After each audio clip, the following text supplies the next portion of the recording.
चलिए शुरू करते हैं नया चैप्टर। तो यहाँ पे पहला डायग्राम या फोटो दिया हुआ है आपका अल्फोंसो कॉटी का, जिन्होंने डिस्कवर किया था hair cells that convert sound vibrations into nerve impulse the organ of Corti का इन्होंने डिस्कवरी किया, जो हियरिंग में आप ईयर्स में पढ़ेंगे, तो ये इंपॉर्टेंट है।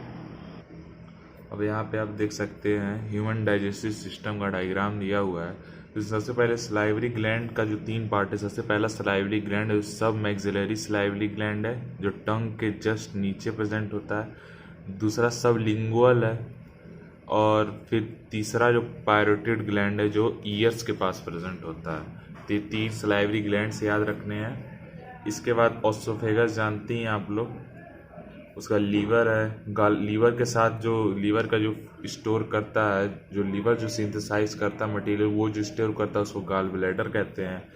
फिर यहाँ पे आता है आपका जो स्मॉल इंटेस्टाइन का पार्ट है जिसको कहेंगे ड्यूडेनम। ड्यूडेनम के बाद आता है जियोजेनम, और जो लेस कॉइल्ड होता है और हाईली कॉइल्ड आता है इलियम। ठीक, इसके बाद कोलन का 4 पार्ट है, हम लोग ध्यान नहीं देते हैं। जो कोलन का 4 पार्ट होता है, ascending colon, transverse colon, descending colon और सिस्मॉइड कोलन, तो ये चीज़ याद रखेंगे। उसके बाद रेक्टम है, फिर एनस है।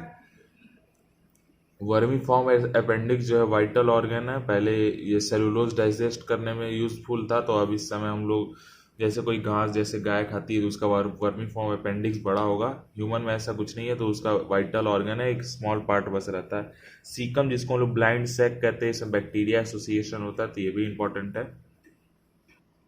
तो यहाँ पे टीथ का अरेंजमेंट दिया हुआ है। तो पहले 2 टीथ को कहते हैं इंसीजर, फिर एक केनाइन आता है, फिर 3 प्रीमोलर्स फिर 2 प्रीमोलर्स आते हैं, और लास्ट में 3 मोलर्स आते हैं। जो प्रीमोलर और मोलर का काम है च्यूइंग और क्रसिंग का है, इसका बाइटिंग का है, और इंसीजन का भी टीयरिंग या बाइटिंग का जिसका कह सकते हैं। जो टीथ का जो इनेमल होता है वो एमाइलोब्लास्ट सेल से बनता है, और जो डेंटाइन होता है ऑडेंटोब्लास्ट सेल से बनता है। तो कुछ एक्स्ट्रा इन्फॉर्मेशन है, याद रखना है। जो टीथ जिसमें लगा होता है उसको हम लोग सॉकेट ऑफ जॉ कहते हैं, तो ये भी दिया हुआ मेंशन किया है। अब यहाँ पे anatomical region of human stomach दिया हुआ है। तो इसमें सबसे पहला जो पार्ट आता है स्टोमच का, इसको हम लोग कहते हैं कार्डियक पार्ट। ध्यान दीजिएगा ऊपर का ऑर्डर थोड़ा, ये वाला पार्ट जो है ये फंडिक पार्ट है, लेकिन जो पहला पार्ट जो आपको मिलेगा जब यहाँ से फूड अंदर आएगा, सबसे पहला जो पार्ट मिलता है उसको हम लोग कार्डियक पार्ट कहते हैं। तो food enters into the cardiac part of stomach, तो ये लाइन से क्वेश्चन आता है। और exit due to pyloric part of stomach. तो फिर सबसे पहले कार्डियक, फिर फंडस, फिर बॉडी, फिर पाइलोरिक, सब इंपॉर्टेंट है। यहाँ पे गैस्ट्रो इसोफिजियल वॉल्व होता है जिसको हम लोग कार्डियक स्पिंटर भी कहते हैं, तो ये इंपॉर्टेंट है। यहाँ पे होता है जो बैकफ्लो ऑफ फूड को रोकता है। जो बॉडी का जो गट होता है वो चार लेयर्स में डिवाइडेड। सबसे बाहर वाली लेयर्स को हम लोग कहते हैं सेरोसा। सेरोसा के अंदर 2 लेयर आती है, जिसको 2 पार्ट में होती है मस्कुलरिस। आउटर वाले को हम लोग कहते हैं लॉन्गिट्यूडनल और इनर सर्कुलर।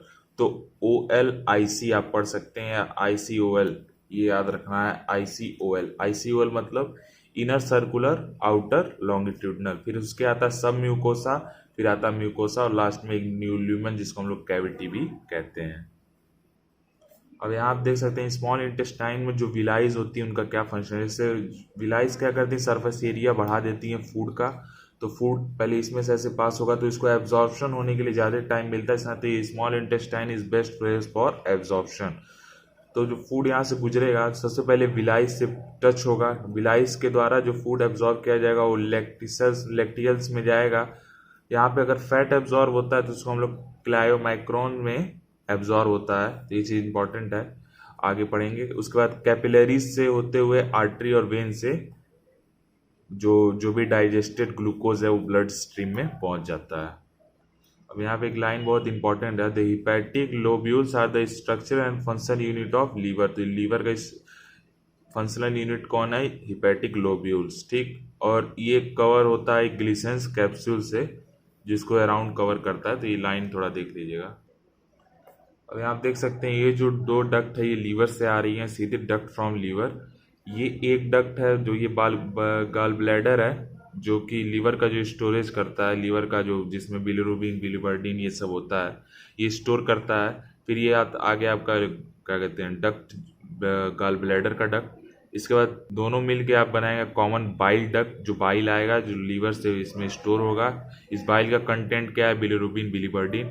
फिर ये बाइल आके एक जगह मिलेगा जहाँ पे पेंक्रियास का भी डक्ट आके मिलता है, इसको हम लोग कहते हैं hepato pancreatic duct. Hepato pancreatic duct को जो गाइड करता है उसको स्पिंटर ऑफ ओडाई कहते हैं, स्पिंटर ऑफ ओडाई। ठीक, तो ये चीज याद रखना है। उसका ड्यूडेनम देख सकते हैं, ड्यूडेनम में सारा सिक्रीशंस आ जाएगा। किसका किसका आता है ड्यूडेनम में सिक्रीशन, पेंक्रियास का और जो लीवर का होता है, दो सिक्रीशंस आते हैं ड्यूडेनम में। अब यहाँ पे आपको फिजियोलॉजिकल वैल्यूज याद रखनी है, कार्बोहाइड्रेट, प्रोटीन और फैट की, जो कि है कार्बोहाइड्रेट का 4, प्रोटीन का 4 और फैट का 9। तो ये चीज याद रखना है क्योंकि क्वेश्चन आ सकता है, एक आदमी है जो फैट खाया और क्या कहते हैं इतना ग्राम, फिर कार्बोहाइड्रेट खाया तो उसके शरीर में कितनी एनर्जी पहुंचेगी, तो जितना ग्राम से 1 ग्राम से यहाँ पे कितना मिल रहा है, इतना कैलोरी हीट मिल रही है, तो आप तुरंत कैलकुलेट कर देंगे। इस तरह से क्वेश्चन आ सकता है। तो फिजियोलॉजिकल वैल्यू याद करना है, ग्रॉस वैल्यू नहीं याद करना है। तो सबसे पहले आप माउथ में क्या चीज़ याद रखना है कि माउथ में कोई भी एब्जॉर्प्शन नहीं होता है, डाइजेशन होता है लेकिन स्टार्च का डाइजेशन होता है। ठीक, फिर आता है स्टमच। स्टमच में कुछ चीज़ें एब्जॉर्ब होती हैं जैसे water, simple sugar, alcohol. Small intestine is principal organ for absorption, बहुत इंपॉर्टेंट लाइन है, क्वेश्चन आया है। स्मॉल इंटेस्टाइन में glucose, fructose, fatty acid, glycerol, amino acid का एब्जॉर्प्शन होता है। लार्ज इंटेस्टाइन में केवल वाटर और मिनरल्स का एब्जॉर्प्शन होता है, कुछ ड्रग्स का भी एब्जॉर्प्शन होता है। तो यहाँ पर क्वेश्चन आ सकता है लार्ज इंटेस्टाइन में क्या ग्लूकोज या कोई और चीज़ का डाइजेशन होता है, तो नहीं, लार्ज इंटेस्टाइन में ग्लूकोज या कोई चीज़ का डाइजेशन नहीं होता, केवल वाटर और मिनरल्स का एक्सेस, जो जितने वाटर बॉडी से लॉस ना हो जाए इस नाते यहाँ पे डाइजेशन होता है। तो एक चीज़ आप याद रख सकते हैं, जो एपिग्लॉटिस है यहाँ पे, ये क्या कहते हैं जो फूड का है, फूड या कोई वाटर मूवमेंट, जब आप डिग्लूटेशन करते हैं फूड या वाटर का तो एपिग्लॉटिस बंद हो जाता है, ताकि जो भी फूड वाटर और लैरिनेक्स में ना आ पाए। ठीक, लैरिनेक्स में नहीं आना चाहिए। उसके बाद जो ट्रैकिया है, ट्रैकिया के ऊपर एक कार्टिलेजिनियस सी टाइप की रिंग होती है जो फ्रंट से केवल कवर करती है ताकि कोलैप्स ना कर जाए ये ट्रैकिया, तो याद रखना है। फिर ट्रैकिया आपका डिवाइड करता है फिफ्थ थोरैकिक वर्टिब्रा पे, अंदर लिखा हुआ तो याद रखेंगे, फिफ्थ थोरैकिक वर्टिब्रा पे ये डिवाइड करता है ट्रैकिया, किसमें, ब्रोंक्यूल्स में। तो ब्रोंक्यूल्स में डिवाइड करता है। फिर टर्मिनल ब्रोंक्यूल्स जहाँ पे आते हैं उसको हम लोग ब्रोंक्यूल्स कहते हैं, और वो एल्विलाई में लास्ट में कन्वर्ट हो जाते हैं। जो main structure and functional unit है किसका, वो एक्सचेंज का, गैसियस एक्सचेंज का main structure and functional unit है एल्वियोलाई, याद रखेंगे। फिर नीचे डायफ्राम है, डायफ्राम आपका इसको एयर टाइट भी रखता है, और इसका जो पल्मोनरी प्रेशर है आउटसाइड टू इनसाइड कन्वर्जन उसमें भी हेल्प करता है। अगर सांस लेते हैं तो डायफ्राम कॉन्ट्रैक्ट करता है, और जब सांस रिलीज होती है या ब्रीथिंग आउट होती है तो डायफ्राम रिलैक्स कर जाता है। ठीक, तो यहाँ देख सकते हैं ब्रीदिंग के टाइम जो डायफ्राम है कॉन्ट्रैक्ट किया है, और जो ब्रीथ आउट के टाइम जो डायफ्राम है वो रिलैक्स हो गया है। ठीक, तो ये इंपॉर्टेंट चीज़ है। एक और चीज़ इंपॉर्टेंट है, ह्यूमन जो हेल्दी एक ह्यूमन है अगर वो ब्रीथ करता है तो 12 to 16 टाइम ब्रीथ कर जाएगा इन अ मिनट, तो याद रखेंगे 12 से 16 बार ब्रीथिंग होती है 1 मिनट में। जो गैसियस डिफ्यूजन मेम्ब्रेन बनती है एल्वियोलाई और ब्लड कैपिलरीज में, 3 मेम्ब्रेन से मिल के बनती है। पहला इसमें एंडोथीलियम और ब्लड कैपिलरीज, मतलब ब्लड का जो वेसल्स में होगा, फिर दोनों के बीच में बेसमेंट मेम्ब्रेन होगी, और सबसे एल्वियोलाई की जो वॉल्स होता है स्क्वैमस एपिथेलियम और एल्वियोलाई वॉल, ये तीनों मिला के डिफ्यूजन मेम्ब्रेन का काम करता है, तो ये याद रखेंगे।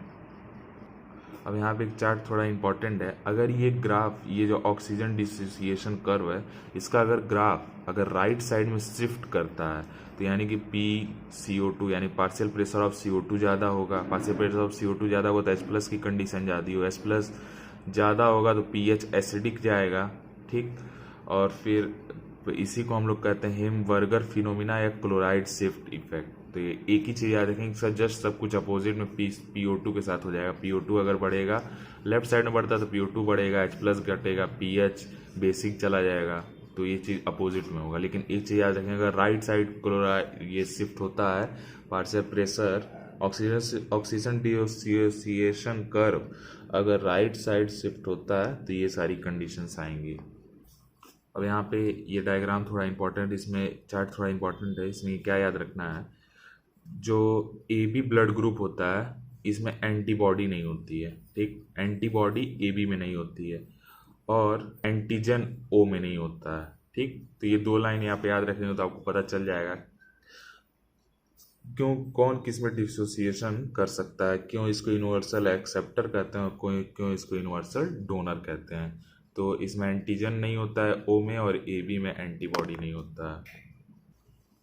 तो ये डायग्राम इंपॉर्टेंट है, लेबल करने को आ सकता है। सबसे ऊपर होता है जो ऊपर से ब्लड लाता है हार्ट में, उसको वेना केवा कहते हैं, उसको सुपीरियर वेना केवा कहते हैं, नीचे वाले को इन्फीरियर वेना केवा कहते हैं। फिर इसमें साइनस आर्टेरियल नोड जिसको हम लोग ऐसे नोड कहते हैं जो इम्पल्स प्रोवाइड करता है, जिसको पेसमेकर ऑफ हार्ट भी कहते हैं। फिर राइट एट्रियम देख सकते हैं, लेफ्ट एट्रियम देख सकते हैं। फिर आर्ट्रियोवेंट्रिकुलर नोड होता है जिसको ए बी नोड कहते हैं, जो इसका ऐसे नोड का इम्पल्स आगे ट्रांसमिट करता है। फिर यहाँ पे होता है आपका बंडल ऑफ हिस, इस मसल्स को हम लोग कहते हैं बंडल ऑफ हिस। ये सारी मस्कुलर मसल्स हैं, कोई भी न्यूरल मसल्स नहीं होती हैं हार्ट में। तो ये बंडल ऑफ हिस हो गया। बंडल ऑफ हिस फिर यहाँ आ जाता है आपका ये जो मसल्स है इसको हम लोग कहते हैं पुरकिंजे फाइबर, तो ये भी इंपॉर्टेंट है। फिर यहाँ पे एक और चीज़ दिया हुआ कॉर्डेनी टेंडेनी, जो हेयर जो एक comb like hair comb like structure होता है जो ब्लड को एक तरीके से स्टोर करता है और जब हार्ट पंप करता है तो प्रेशर मेंटेन करने में काम आता है, ठीक। फिर यहाँ पल्मोनरी आर्टरी पल्मोनरी वेन्स देख सकते हैं जो लेफ्ट आर्टरियम में प्रेजेंट होती हैं। फिर ऑर्टा जिसमें ब्रांचिंग होती है, तो ये चीज़ याद रखेंगे। और यहाँ पे ये डायग्राम बहुत इंपॉर्टेंट है, कई बार क्वेश्चन आ चुका है।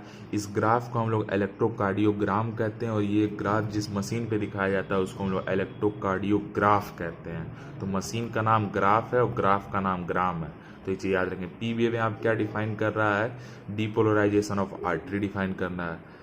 ये जो QRS है, QRS आपका एक पूरा कॉम्प्लेक्स है जो डीपोलराइजेशन ऑफ वेंट्रिकल डिफाइन कर रहा है, और टी वेव भी क्या डिफाइन कर रहा है, रीपोलराइजेशन ऑफ वेंट्रिकल डिफाइन कर रहा है। तो इसमें क्या नहीं दिख रहा है, और रीपोलराइजेशन ऑफ आर्टेरियल भी नहीं दिख रहा है। तो ये सब कुछ टर्म्स हो गए।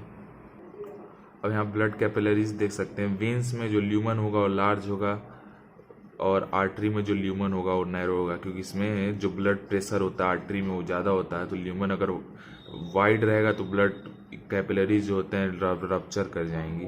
इस नाते वाइड ल्यूमन यानी थिक होता है और ताकि ब्लड प्रेशर आसानी से हैंडल किया जा सके। और इसमें स्मूथ मसल्स देख ही सकते हैं, और तो कुछ खास नहीं। कैपिलरीज का भी यहाँ डायग्राम बनाया हुआ, तो क्या पता डायग्राम पूछते। और यहाँ पे ह्यूमन यूरिनरी सिस्टम आता है जिसमें आप देख सकते हैं किडनी जो होता है वो T12 से L3 तक होता है। जो इसकी साइज है, यानी कि पहला आपका होगा वर्टेब्रल कॉलम पे टकराएगा जो थोरैकिक 12 पे, और लास्ट वाला इसका जो साइज होगा ये अगर टकराएगा कि किस पे, लंबर 3 पे।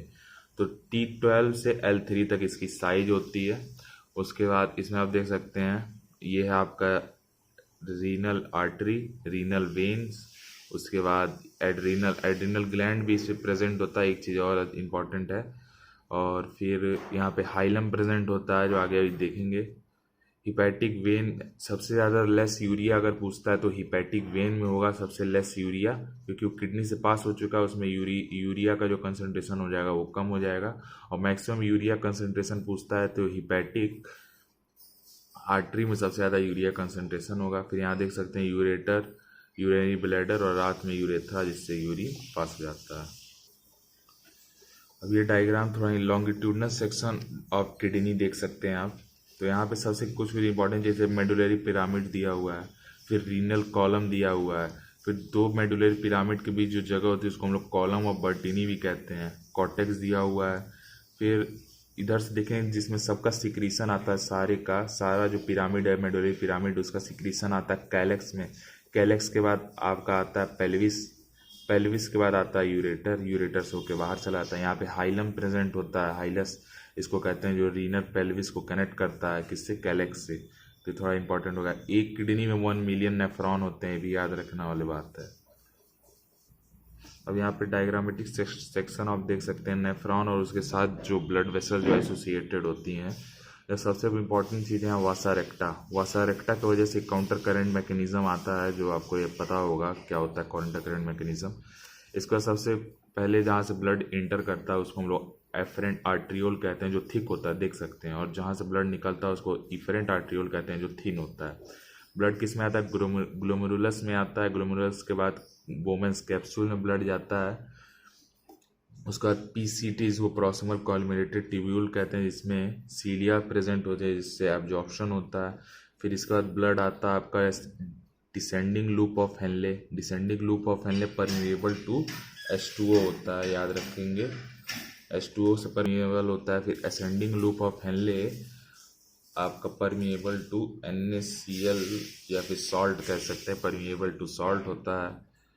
उसके बाद ये सब जो एब्जॉर्प्शन इससे होती हैं, ये वासा रेक्टा के अगेन फिर वासा रेक्टा में चली जाती हैं, जिसकी वजह से काउंटर करंट मैकेनिज्म आता है। फिर है लूप ऑफ हेनले के बाद होने के बाद DCT में जाता है ब्लड। DCT के बाद कलेक्टिव डक्ट से होते हुए फिर ये जो आपका कैलेक्स होता है, कैलेक्स तक पहुंचता है। तो याद रखें, यहाँ जो कैलेक्स दिखाया गया है ये कैलेक्स में आता है। यहाँ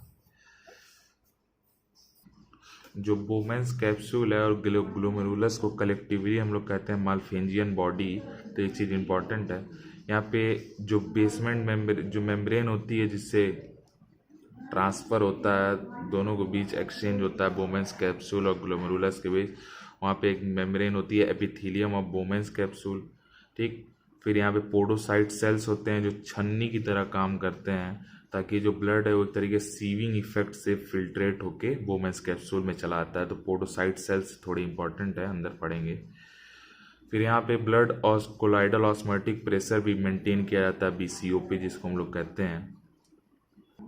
अब यहाँ देख सकते हैं H2O का जो एब्जॉर्प्शन हो रहा है वो डिसेंडिंग लूप ऑफ हेनले में हो रहा है। इसी बहुत बार क्वेश्चन आया हुआ है। और असेंडिंग लूप ऑफ हेनले में NaCl का एब्जॉर्प्शन होता है। अब यहाँ आप देख सकते हैं diagrammatic representation of counter current mechanism, जिसमें वासा रेक्टा का क्या इफिशिएंट रोल होता है। सबसे पहले ऊपर एक लाइन लिखी हो जो जानते हैं, ऑस्मोलैरिटी। तो देख सकते हैं यहाँ पे लिखा हुआ है ऑस्मोलैरिटी 300। तो एक चीज़ इंपॉर्टेंट है याद रखने वाली, जैसे जैसे ऑस्मोलैरिटी बढ़ रही है, देख रहे हैं बढ़ रही है, 1200 ऑस्मोलैरिटी हो गया। इसका मतलब जो यूरिन का कंसंट्रेशन है वो बढ़ रहा है। ठीक। तो आपको एक चीज़ पता ही होगा, जैसे सबसे बेसिक एग्जांपल लेते हैं। सबसे पहले यहाँ PCT से होते हुए लूप ऑफ हेनले में आता है। जब पानी एब्जॉर्ब होगा तो यानी कंसंट्रेशन बढ़ेगी। तो देख रहे हैं कंसंट्रेशन 300 से 400 हो गई, और पानी एब्जॉर्ब हुआ तो 800 हो गई, लास्ट में 1200 हो जाती है ऑस्मोलैरिटी। ठीक। इसके बाद जब ऊपर बढ़ते हैं हम लोग, तो इस बार क्या होता है, NaCl यानी कि सॉल्ट होता है, उसकी एब्जॉर्प्शन होती है। तो जब सॉल्ट एब्जॉर्ब होगा तो जो कॉन्सेंट्रेशन है वो घटने लगेगी, क्योंकि अब मेंटेन होने लगेगा वाटर और सॉल्ट का जो लेवल है। तो इस बार कॉन्सेंट्रेशन घटने लगी, तो फिर देखिए 200 पे आ गया ऑस्मोलैरिटी। तो ये जो काउंटर करंट मैकेनिज्म है, इस तरीके से ये चलता रहता है दोनों वासा रेक्टा और इसके बीच। तो यहाँ देख सकते हैं वासा रेक्टा भी इसी पैरेलल जो चलता है, तो उसके और इस दोनों के बीच सेम टाइम पे चीज़ें होती रहती हैं। तो एक चीज़ इंपॉर्टेंट है, इसी कहते हैं काउंटर करंट मैकेनिज्म।